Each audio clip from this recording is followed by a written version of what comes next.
नाज़रीन, इस वक्त हमारे मुल्क की सियासी सूरत-ए-हाल इंतहाई गर्म हो चुकी है।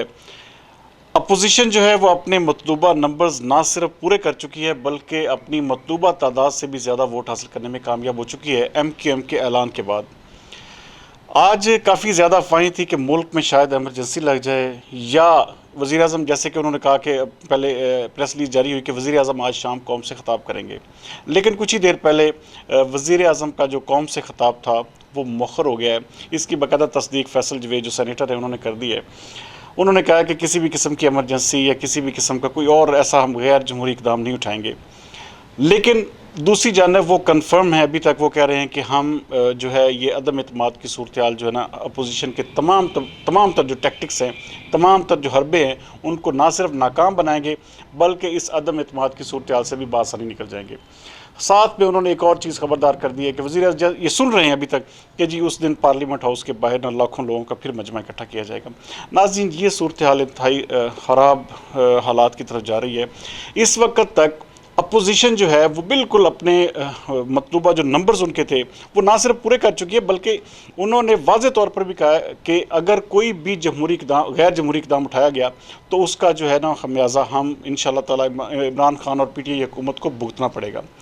नाज़रीन, दूसरी जानब देखा जाए तो जो एक जिस तरह के एक लेटर गेट का मामला, इस वक्त रूसी मीडिया जो है वो बिल्कुल वाज़े तौर पर इस बात की बल्कि उन्होंने बाकायदा रिपोर्टिंग शुरू कर दी है चैनल के ऊपर कि जो अमेरिकन इन्फ्लुएंस है वो वाज़े तौर पर जो है इस पूरी अदम एतमाद की सूरत-ए-हाल में नज़र आ रहा है।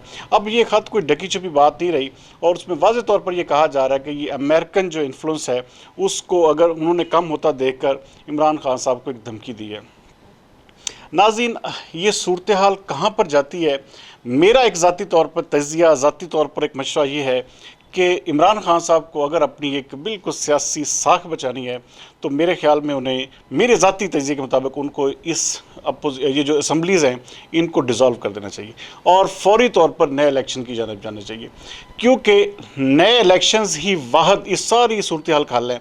अगर इमरान खान साहब ने जिस तरह लेट किया, जिस तरह जलसे में, ये हम बहुत सारे लोग ये तवक्को कर रहे थे कि इमरान खान 27 मार्च के जलसे में असम्बलीज़ को डिज़ोल्व कर देंगे और नए इलेक्शन में जाएंगे, लेकिन उन्होंने भी उसी भीड़ चाल, उसी एक वो जैसे गंदी सियासत जिसको वो कहते हैं कि असूलों को जो है ना उन्होंने बिलाए ताक रखते हुए परवेज़ लाई को वज़ारत आला ऑफ़र की। उसके बाद जो है ना सूरत-ए-हाल तेज़ी से तब्दील हुई और जो इत्तेहादी थे उनमें भी फूट पड़ गई।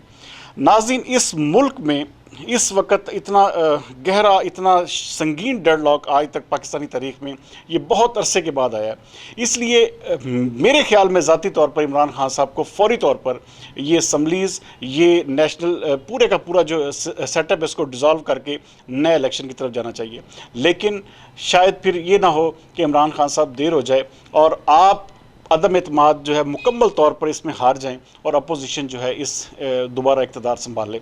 बहरहाल अब भी वक्त है इमरान खान के लिए, PTI के लिए, कि वो अपने आप को सियासत में इन करें, इन असम्बलीज़ को डिज़ोल्व करके नए इलेक्शन की तरफ जाएं तो शायद दोबारा एक दुगनी ताकत के साथ वापस आ सकते हैं। वरना इस वक्त ये जो करंट सिनेरियो है इसमें किसी भी सूरत में इमरान खान की कामयाबी नज़र नहीं आ रही। बाकी अपडेट इंशाअल्लाह ताला मैं आपको अगले प्रोग्राम में दूँगा। तब तक के लिए अल्लाह हाफ़िज़।